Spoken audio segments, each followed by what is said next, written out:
I want to tell, it was about my time working in a hospital when I was a little younger. When I was 19, I worked in the front office of a laboratory in a hospital in the South. And I was the youngest person working there, so I was always trying to gain respect of everybody. I worked in the office with this older woman, we'll call her Miss McGillicuddy, and she dressed in these frumpy older Kmart clothes, and I thought, I probably need to fit in and dress more like Miss McGillicuddy. So I went out and bought some muted color, frumpy-looking clothes to cover up my little 19-year-old body, and she taught me more things like how to drink coffee. We would drink this really crappy coffee out of styrofoam cups, and I learned to say, "Damn, I needed this." And so the front office was situated in the middle of the hospital in a busy hallway, and it had this huge front window where you were like in an aquarium. And people were rushing by, people would come up and ask for directions, or outpatients would come up to turn in their paperwork. On the weekends, it wasn't very busy, and it was pretty much dead. So they would just staff one of us. So one particular weekend, I was working solo, and this couple comes up to the window and tell me that their grandmother had passed away. And I thought, what would Miss McGillicuddy do in this situation? So I slid my hand under the hole in the window. I grasped their hand and I said, "It's gonna be okay, sugar." And then they proceeded to tell me that many years prior, their grandmother had had a leg amputated from the knee down at our hospital, and they wanted it back so that she could be buried with it. Now, I had never seen Miss McGillicuddy in this situation, but I thought, I'm about to have my time, I'm about to save the day, and I'm going to track down this leg. So I take their number, send them on their way, and I call up the pathologist on call to say, we need this leg for this family. Well, he's a busy doctor, and he did have a son my age, so he always tried to show me how to do things around the lab and help me out, So he said, "Look, you're a smart girl. Do you know where the morgue is?" And I said, "Oh, yeah, I know where the morgue is." Now, I had only heard rumor about the morgue. I knew that it was in the basement of the hospital. I heard that you pass this conveyor belt that comes down from the kitchen with all the dirty dishes, and it's washed in a room down there. I heard that it's past the sanitation department and at the end of a long, dark hallway. That was all I knew. I had never actually gone down there. But, I'm telling Dr. Klingbeil, "Oh, sure, I know where the morgue is."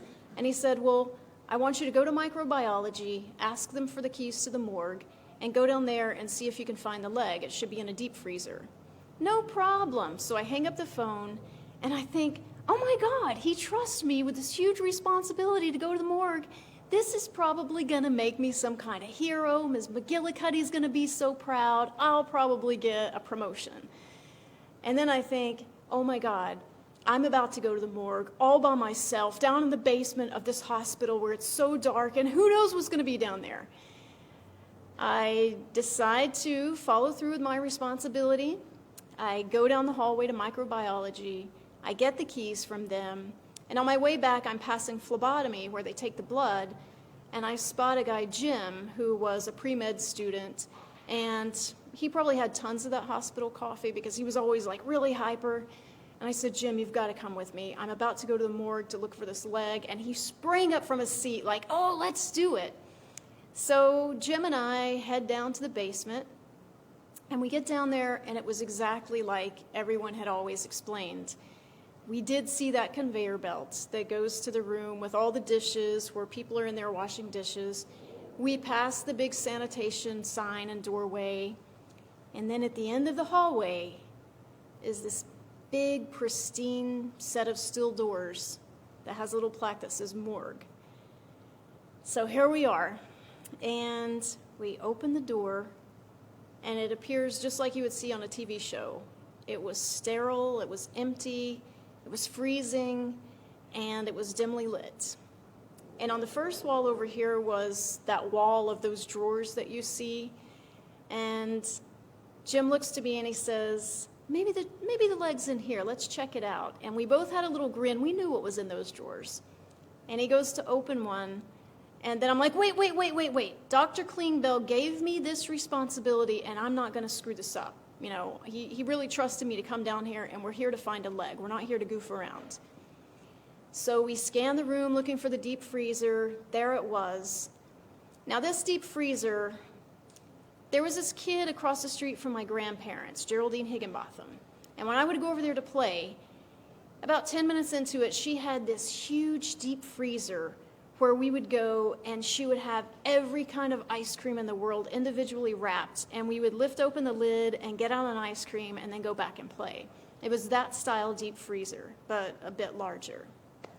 So we walk over to the deep freezer, we lift open the lid, look down in it, and it was not what I don't know what I was expecting, but it was an assortment of shapes and sizes of these individually wrapped items in that white butcher paper, and they were sealed with a hospital sticker label that would say like John Doe, a date, a patient name, number, and whatever body part it was. So we began digging through the body parts, and Jim would pick one up, John Doe, left index finger, a date, no, that's not it. So we would set it on this table behind us, and we start going through all the different items, the table's stacking higher and higher and higher with all of these parts. And finally I come to this big L-shaped thing, and I'm going, Jim, look, it's a leg, there's the foot and everything. And the label did not read this grandma's name. We found many more legs in there, but we got to the bottom of the barrel, and there was no leg belonging to this grandmother. So now it's time to put all this stuff back in there, and we start piling it all back in there, but it's like a foot high, no pun intended, a foot high to close the lid. So we had to take it all back out and reassemble it like a little puzzle to make it low enough for the lid to fit, and it still lacked about 3 inches. So Jim says, okay, move back. And he turns around and he sits on it like it's a suitcase when you're trying to stuff clothes into it, and he starts bouncing and bouncing and bouncing on the lid.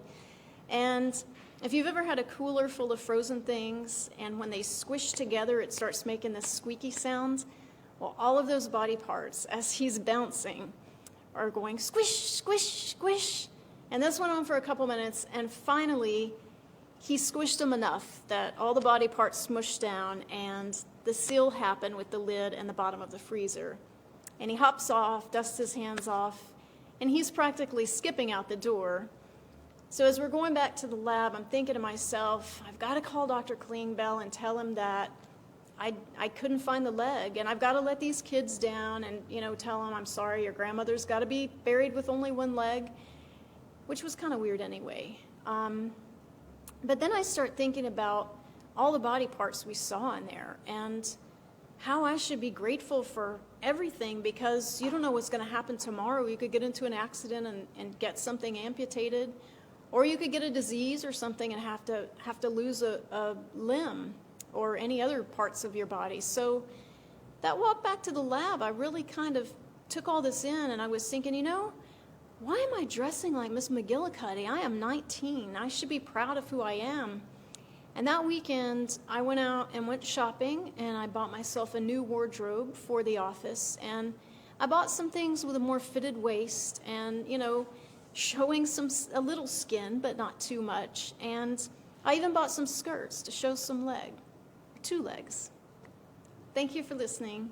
My name is Bella Cosper. You can find me on Twitter. You can find me on Facebook, Tumblr, and all sorts of other little social media sites. Thank you.